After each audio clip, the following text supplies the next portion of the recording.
Don't You forget, think he wants this peace? is a. You think Vladimir Putin wants peace? I don't trust you. I don't trust a lot of people. I don't trust you. Look at you. You come in all shooting for bear. You're so happy to do the interview. I am and happy. then you start hitting me with fake questions. This reporter thought he came prepared until Trump showed him who's actually running the room. You guys got to check this video out.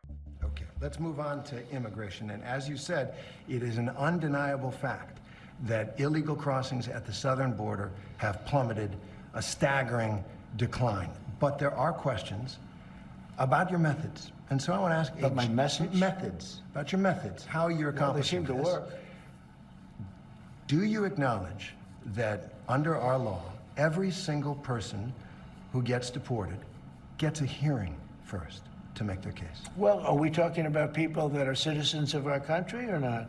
No, you're not deporting citizens at this point. Well, let me ask you, did they get hearings when Biden allowed 21 million, because I think the number's 20 million people to flow into our country? You had 21 million people that came into our country through a stupid open border, and they were prisoners, and they were people that you don't want in many cases in our country, right? They came from all over the world. They came from the Congo. They came from South. They came from all over the world. We're talking about some of the roughest countries in the world. They had here, including terrorists, by the way.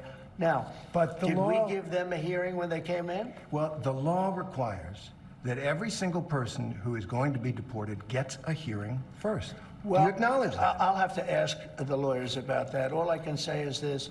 If you're going to have 21 million people, and if we have to get a lot of them out because they're criminals, we're going to have to act fast. We can't. Do you think we can give 21 million trials? Let's say each trial takes 2 weeks. Is that what you want us to do? The law give is the 21 law, million? sir. The law is the law, and you're the law sworn doesn't to say anything uphold it. about trials. No, not trials, hearings. I said These hearings. people came in, they're not citizens. They came in illegally. They came into our country illegally. And we have to get them out. There's a legal process for that. I can't, sure, and we follow the legal process. I can't have a trial, a major trial for every person that came in illegally. We have thousands of murderers that came in. They're going to murder people. They already have murdered people in our country. Right, so we have to get them out, and we have to get them out fast. Really bad guys, but in our So I like Trump saying, I don't think the problem in like a few more months is going to be the people from the outside. The problem is not going to be the people from the outside. It's the people like him that's inside the country that claim to report, but they're reporting false and fake lies and fake headlines. That's all they chase. They've been looking for a headline for the longest on Trump, and he's very blunt on his stance on the border. And that's why a lot of people still love Trump. That's why a lot of people are still going to stick there. And Trump's first 100 days, his ratings are at all-time low. Millions of people voted for Trump. They know how he works. First, he shows you and tells you what he's going to do, and then he does it. But people want to snap finger and it's done. That's not how it works, man. Let's keep going. country, even bad guys get due process, right? If people come into our country illegally, there's a different standard. These are illegal. They came in illegally. But they get due process. Well, they get a process where we have to get them out. Yeah.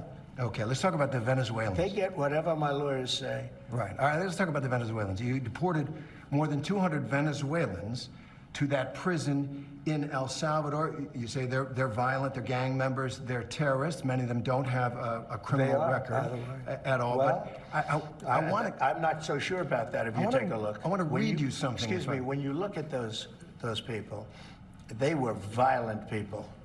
They were violent people. But many of them don't have a criminal record at this point. I don't, I want that's to read what you something. say. Well, it's based on their lawyer, what their lawyers have said. Okay. Joe Rogan said this. Joe Rogan, one of the leading podcasters, Trump supporter, about the deportation of Venezuelans. He said, quote, rounding up gang members and shipping them to El Salvador with no due process, he said it was dangerous, and added, quote, we got to be careful that we don't become monsters while we're fighting monsters. Is Joe Rogan right? Oh, I agree with that 100%. Yeah, we want to be careful, and we are careful. We're doing something that has to be done. We have a country that's very sick. Joe Biden, and it's not him because I don't even think he knew what the hell was happening, but the people around. Even when he agrees with Rogan, he shows you that he's still in control. You know, that's not manipulating you or anything. That's not damage control. He's being blunt. He's showing you exactly who's in control. We're doing it my way. We need these people out of here. So yeah, we're being careful, but we still need these people out of here, guys. That just shows you every time. That's leadership. That's literally leadership. Let's keep going, guys. Him are vicious people, and what they've done to the country is unbelievable. They've allowed 21 million people to pour into our country. Many of these people are criminals. They've allowed you mentioned Venezuela, the jails of Venezuela to be emptied into the United States. Do you know Venezuela crime is way down? Way, way down. You know why? Because their criminals are now living happily in the United States of America, and we're getting them out. And I was elected to get them out, and we're getting them out. Under the law. And we're getting them out fast, and we're getting them out legally. Now, in some cases, we have judges. In some cases, they're radical left judges. What happened the other day where a judge was protecting a criminal was horrible. And I think she's got big problems, frankly. And there are a couple of them like that. I want to talk about one Wait man. a minute. Yep. We have to be treated fairly by judges. And we're not being treated fairly by all judges. Oh, that's a subject. So you're saying that you don't like some of the rulings, some of the court orders? I think the rulings will be overturned, yeah. All right. Well, let me ask you about one man and one court order. Kilmar Abrego Garcia. He's the Salvadoran man who crossed into this country illegally, but who is under a protective order that he not be sent back to El Salvador. Your government sent him back to El Salvador and acknowledged in court that was a mistake. And now the Supreme Court has upheld an order that you must return him to facilitate his return to the United States. What are you doing to comply? Well, the lawyer that said it was a mistake was here a long time, was not appointed by us, should not have said that, And just so you understand, the person that you're talking about, you know, you're making this person sound, this is a MS-13 gang member, a tough cookie, been in lots of skirmishes, beat the hell out of his wife, and the wife was petrified to even talk about him, okay? This is not an innocent, wonderful gentleman from Maryland. I'm not saying he's a good guy. It's about the rule of law. The order from the Supreme Court stands, sir. He came into our country illegally. You could get him back. There's a phone on this desk. I could. You could pick it up, and with all the power of the presidency, you could call up the president of El Salvador and say, send him back right now. And if he were the gentleman that you say he is, I would do that. But the court has ordered you to facilitate that. I'm not the one making this decision. We have lawyers that don't want to do this. But the buck stops in this office. No. I follow the law. You want me to follow the law? If I were the president that just wanted to do anything, I'd probably keep him right where he is. Supreme Court says what the law is. Listen, I was elected to take care of a problem. It was a unforced error that was made by a very incompetent man, a man that turned out to be incompetent, that you always said was wonderful, a great genius, right? And now you find out, all of the media now, they're saying what a mistake they made. A man who was grossly incompetent allowed us to have open borders where millions of people flowed in. I campaigned on that issue. I wouldn't say it was my #1 issue, but it was pretty close. Right up there. I campaigned on that issue. I've done an amazing job. I have closed borders. He said you couldn't do it. You wouldn't be able to do it. It would never happen. Well, it happened, and it happened very quickly. Wait a minute. When we have criminals, murderers, criminals in this country. And why isn't he talking about the actual bad things that he did? He said, why don't you, even after everything Trump said, he said, why don't you call him and get him back here? Why would you want that person roaming the country? He already did wrong. He committed crimes. Let him face the wrath of the law. I mean, you want Trump to face the wrath of the law, and they threw up all these falsifying documents. It's like they only want Trump to be the only person to go to jail and get in trouble for anything, even stuff he didn't commit. But you have Letitia James on there saying she's married to her father? But no one's talking about that. You're talking about Kilmar Garcia, the dude that's over here punching and beating on his wife. Come on, man. He's already here legally. Oh my God, let's keep going. We have to get him out, and we're doing it. By law. And you'll pick out one man, but even the man that you picked out, he said he wasn't a member of a gang. And then they looked, and on his knuckles, he had MS-13. There's a dispute Well, over that. wait a minute. He had MS-13 on his knuckles tattooed. Oh, he had some tattoos that are interpreted that way. But let's move on. Wait a minute. Hey, Terry. He did not have the letter MS-13. It says MS-13. That was Photoshop. That was Photoshop. Terry, you can't do that. Hey, they're giving you the big break of a lifetime. You know, you're doing the interview. I picked you because, frankly, I never heard of you, but that's okay. But I picked you, Terry, but you're not being very nice. He had MS-13 tattooed. All right, we'll agree to disagree. I want to move on to something else. Terry, do you want me to show you the picture? I saw the picture. We'll And you think it agree was to disagree. Photoshop? Well, Here we go. Don't Photoshop it. Go look at his hand. He Fair had enough. MS-13. He did have tattoos that can be interpreted that way. I'm not an expert on them. I want to turn to Ukraine, No, sir. Terry, I want to get to Terry, Ukraine. No.